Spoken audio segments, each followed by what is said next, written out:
Hello everyone, my name is Zachary O'Shea and this is Box of Teeth. Every October for the last few years I have shared a monster a day, and this October is no different. So here is your final monster a day for October 2023. For the last few days of October Monster a Day, I always do BBEGs, which are Big Bad in Guys or Big Bad Evil Gals, whatever sort of mix on the acronym you want to do.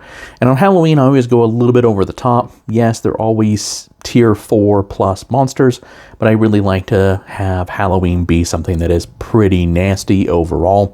And today we have Semblance, which is spelled really funny because it is a cosmic horror, but it's pronounced Semblance. A tick buried in the skin of reality, Semblance superficially resembles a giant blood-sucking insect. Scabrous flesh covers the sides of its bloated, purple abdomen, with gelatinous goo and quivering hairs as tall as a halfling. Semblance's axe-like head always bears 8 porcelain masks, arranged 5 and 3 on the 2 halves of its head. These masks are ever-changing based on the thing's needs, or when it gifts a mask to a creature. A pair of claws hang from its body, similar to a lobster's weapons, but also made from leathery meat instead of any sort of shell. When hungry, a sinuous tendril with a tooth-lined gullet slithers from the center mass and plunges into its prey. Semblance feeds on both living things, liquids, and their sanity.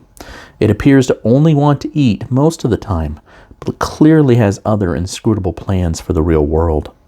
The mass it produced can be fused to creatures' faces, dominating their will to serve the aberration's needs. Sometimes this is to simply bring it food, other times uncanny artifacts or strange stones. Cultists that fall under the elder tick's sway cover their faces with stylized masks as well. The most fanatic among them anchor these masks to their skulls. They seek to summon Semblance into the material plane so it may glut and bring discordant existence to all. So in short, it kind of looks like a big tick, except out of chitin and shell. It's all scabrous, leathery flesh along the sides, so it has a bunch of goo in the middle with hairs sticking out. It's got a wedge-shaped sort of head with asymmetrical mask on it, and occasionally a big, nasty lamprey-like mouth slithers out from its goo-like center. Alright, let's go ahead and cover Semblance for Dungeons & Dragons 5th edition. It is a large aberration, that is chaotic evil. It is CR 23, so it has really good armor class, has quite a few hit points, really good statistics, saving throws, skills. It is immune to psychic damage and damage from non-magical weapons. It has true sight, and it only knows deep speech.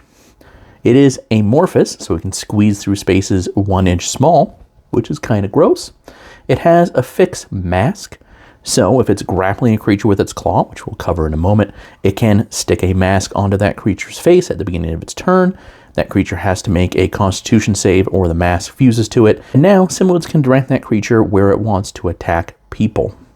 The mask can be pulled off, or it can be later destroyed. It has its own statistics to do so. Semblance also has a very powerful ability called Corrode Reality, which is similar to Corrode Metal, except it affects magical weapons as well. The only one thing it doesn't affect are artifacts / legendary weapons. However, magic weapons do get a save, so they don't degrade. Normal weapons do not. It can very quickly eat through thick stone and metal, and whenever it saves against a spell, that spellcaster has to make a save using a spellcasting stat, or it expends a spell slot of the same level.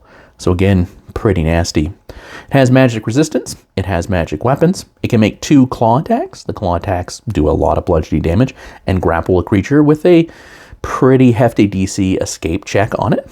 It has sanity spike, so it can do a lot of damage, psychic damage at range. And it has that soul lamprey that I mentioned that does necrotic damage as it starts to suck living creatures' fluids out, reduces their permanent hit points. If it hits 0, then they're just dried husks, and Semblance gains hit points back equal to that creature's hit dice. It does have bonus actions of shifting mass, so it can change the mass on its face to gain expertise on one skill of its choice until the end of its next turn. And of course, any sort of nasty legendary creature has to have legendary actions. In this case, it has attack, where it can make a claw or a sanity spike attack. It has flow of madness, so it can give any creature that's wearing one of its masks advantage and extra damage on its next attack. However, that creature also takes damage if the attack is successful. And it has save face, which is its 2 actions legendary ability it can do, which makes all of the masks that creatures currently have explode, doing psychic damage to it and the creatures around it. If the creature that's wearing the mask dies from this damage, it deals extra psychic damage to the creatures around it, but all the masks are destroyed. But of course, Semblance always has more masks that it can gift. Now this is a pretty nasty creature. I gave it a little less hit points than one might expect for a CR23, but that is because of its Corrode Reality ability. And likewise, it doesn't have legendary resistance. 1, I'm not terribly fond of that ability, but 2, it would be really nasty if combined with Corrode Reality. Okay, there we go. October Monster Day is all finished. You can find Semblance along with every creature for this October, every creature for previous Octobers, and hundreds of other horror-themed creatures for Dungeons & Dragons 5th edition at boxofteeth.blogspot.com. If you're interested in the non-Dungeons & Dragons content that I have, or the horror fiction that I write that includes grease paint right there, you can always go to www.zacharyoshay.com. Over the next couple of days, I will come back and talk about some of the monsters that have been done in this past month to give a couple more design ideas of how I came up with them and kind of my philosophy when it comes to building monsters. If you had a monster that you really liked and you want me to explain more about how I came up with that monster, please go ahead and drop that in the comments down below and I'd be happy to talk about it. All right, everybody. Again, thank you for your time and your attention, and happy Halloween.